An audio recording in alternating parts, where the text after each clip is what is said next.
Hello बच्चों, आज हम वही कल का सेवन्थ का हिस्ट्री करेंगे और वही टॉपिक है the making of regional culture. तो हमने इसमें कल जगन्नाथ कल्ट तक की बात की थी, तो आज हम राजपूत्स की बात करेंगे। तो 19th सेंचुरी में जो ब्रिटिशर्स थे वो राजपूत्स किनको बोलते थे, जो राजस्थान से बिलोंग करते थे तो वो उनको राजपूत्स बोलते थे। तो इनमें से एक रूलर का नाम आता है राजपूत फैमिली से वो बिलोंग करते थे। उनका नाम है पृथ्वीराज। वो एक रूलर थे। तो बोलते हैं, उनका माना जाता है कि जो बैटल फील्ड मतलब जंगे मैदान जंग जो होता है वहाँ पे डिफीट फेस करने से अच्छा वो डेथ फेस करना ज़्यादा बेटर समझते थे। जो राजपूत हीरोज़ हैं उनकी जो स्टोरीज़ है वो रिकॉर्ड की गई है पोइम्स में, सॉन्ग्स में। तो इनके बहुत सारे एग्जाम्पल्स दी है और यही इनकी हीरोइक स्टोरीज़ जो है वो ऑर्डिनरी लोगों को इंस्पायर करती है। वो इनके लिए, ऑर्डिनरी पीपल के लिए एक इंस्पिरेशन है। तो इंस्पिरेशन इनको मिलती है किस मामले में, मतलब इनसे क्या क्या इन्होंने सीखा, इन्हीं राजपूत रूलर से। Loyalty, friendship, love, valour, anger extra, ये सब इन्होंने सीखा। तो और जो इनकी मतलब जो इनके जंग होते थे वो मेनली जो उनका कॉन्फ्लिक्ट होता था उसका मेन वजह क्या होता था, दूसरी औरतों को या तो विन करना या अपनी वीमेन को प्रोटेक्ट करना। इनकी जंग इससे रिलेटेड होती थी। तो जो इनकी विमेन होती थी उनको भी डिपिक्ट किया गया है कि वो अपने हीरोइक जो उनके हस्बैंड्स होते थे उनका लाइफ और डेथ दोनों में साथ देती थी। और स्टोरीज़ भी है, जैसे प्रैक्टिस ऑफ सती। आपने सती मतलब सुना होगा, ये क्या कस्टम था इसमें। जब कोई हस्बैंड मर जाता था तो उसकी वाइफ को भी उसके ही साथ जला दिया जाता था। तो ये सती सिस्टम उस टाइम पे चल रहा था। तो अब हम बात करते हैं कथक की। तो जो कथक है वो कहाँ से बिलोंग करता है, मतलब ये कौन से स्टेट से, जो नॉर्थ इंडिया का, जो नॉर्थ इंडिया के कुछ पार्ट्स है वहाँ से एसोसिएटेड है कथक। तो जो टर्म कथक है ये वर्ड कौन से वर्ड से लिया गया है, कथा वर्ड से, जो एक संस्कृत वर्ड है जिसका मतलब है स्टोरी। जो कथक्स होते थे, मतलब जो कथक करते हैं, तो वो एक स्टोरी टेलर्स होते हैं। नॉर्थ इंडिया के टेम्पल्स में वो अपने परफॉर्मेंस को मतलब सजाते हैं किनके ज़रिए, जेस्चर्स के ज़रिए। जेस्चर्स मतलब hand movements, body movements, face expressions, वो सब आता है। और सॉन्ग्स के ज़रिए स्टोरी बताते हैं। तो क्या हुआ फिर, तो जैसे जैसे जो भक्ति मूवमेंट है वो इवॉल्व होता गया 15th और 16th सेंचुरी में। जो कथक है वो भी अलग मतलब उसके भी अलग अलग फॉर्म्स आते गए।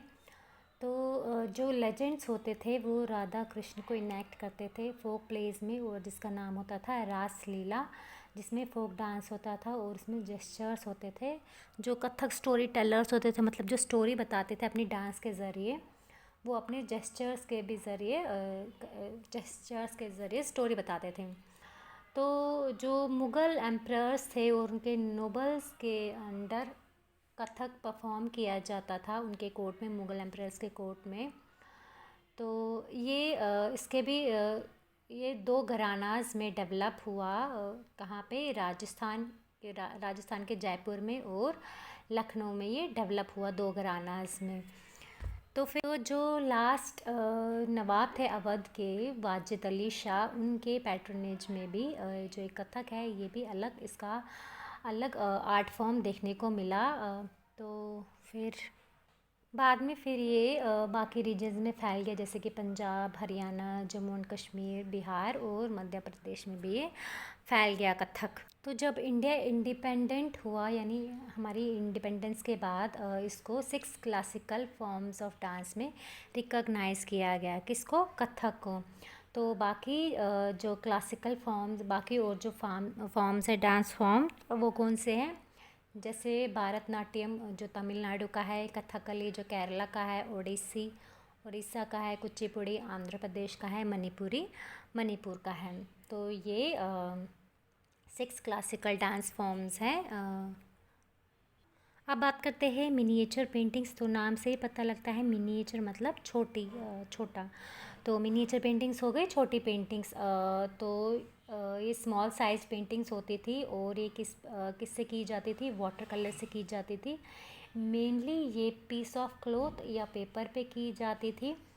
तो अर्लीस्ट मिनिएचर्स मतलब जो पहले मिनिएचर्स किए जाते थे वो पाम लीव्स या वुड पे किए जाते थे। तो इनमें से कुछ ब्यूटीफुल्स थे, जैसे वो वेस्टर्न इंडिया में मिले हैं।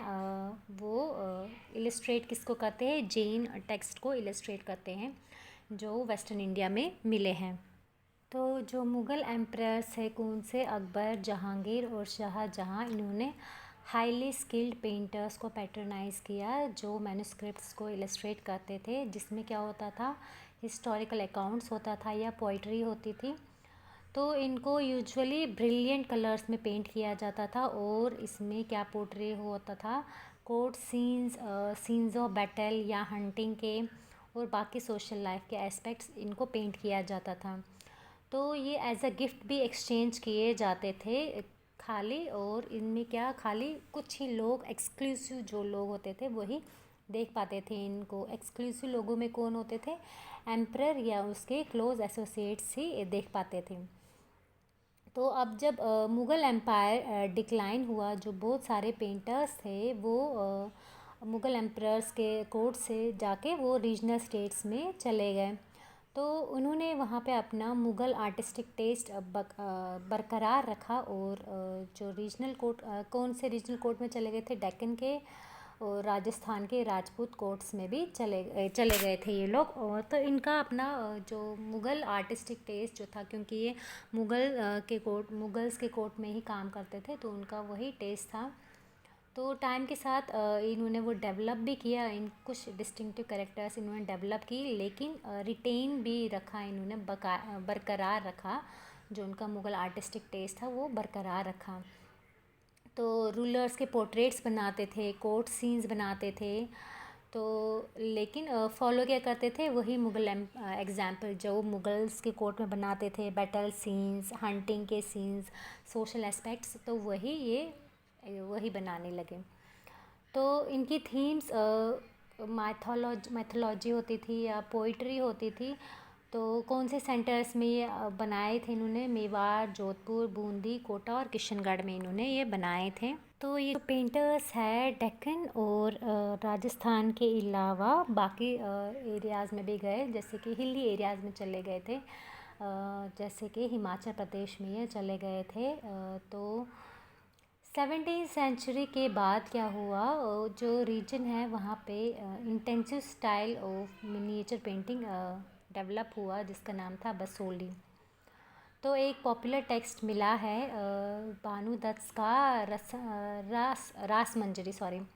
तो ये पॉपुलर टेक्स्ट जो है भानु दत्त का रास मंजरी, तो इस टेक्स्ट को भी पेंट किया गया था।